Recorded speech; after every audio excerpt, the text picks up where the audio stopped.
नियती कधी काय डाव पेरेल याचा नेम नसतो। एखाद्याच्या सुखी संसारात असं काही वादळ येतं की वाटतं सगळंच संपलं, पण जिथे माणुसकी जिवंत असते तिथे आशेचा किरण नक्कीच दिसतो। नांदेडच्या लोहा तालुक्यातील भारसवाडा गावात अशीच एक हृदयद्रावक पण प्रेरणादायी घटना घडली आहे, जिथे गावकऱ्यांच्या एका निर्णयानं एका बाळाचं भविष्य सावरलं आणि एका लेकीचा संसार पुन्हा उभा राहिलाय।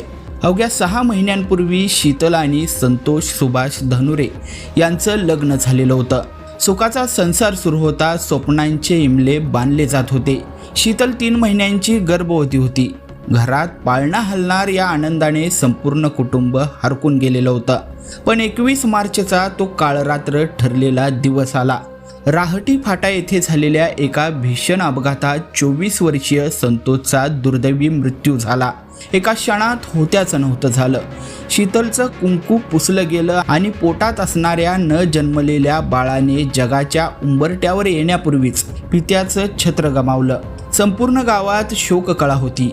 केवळ सांत्वन केल्यानं दुःख कमी होत नाही आणि भविष्यही सावरत नाही, हे भारसवाडा येथील गावकऱ्यांनी ओळखलं।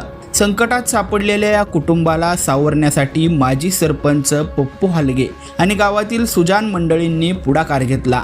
प्रश्न फक्त शीतलचा नव्हता, तर तिच्या गर्भातील त्या निष्पाप जीवाचा होता। गावकऱ्यांनी एक धाडसी प्रस्ताव मांडला, शीतलचा विवाह तिचा धाकटा धीर राजेश्वर याच्याशी लावून देण्याचा। पण हा प्रवास सोपा नव्हता। समाजातील जुन्या रूढी परंपरा आणि धार्मिक मान्यतांचा अडथळा समोर होता।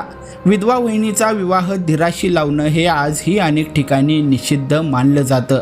मात्र पप्पू हलगे आणि गावकऱ्यांनी माणुसकीला धर्मापेक्षा वरचढ मानलं। दोन्ही कुटुंबाचं समुपदेशन केलं, त्यांना भविष्याची जाणीव करून दिली। अखेर माणुसकीचा विजय झाला। दोन्ही कुटुंबांनी मुलाच्या भविष्यासाठी आणि शीतलच्या आधारासाठी या लग्नाला होकार दिला। 5 एप्रिल रोजी अत्यंत भावुक वातावरणात शीतल आणि राजेश्वर यांचा विवाह सोहळा पार पडलाय। आज भारसवाडा गावाचा हा आदर्श महाराष्ट्रासमोर आहे। रडत बसण्यापेक्षा एखाद्याचं आयुष्य कसं उभं करायचं याचं उदाहरण या गावाने घालून दिलंय।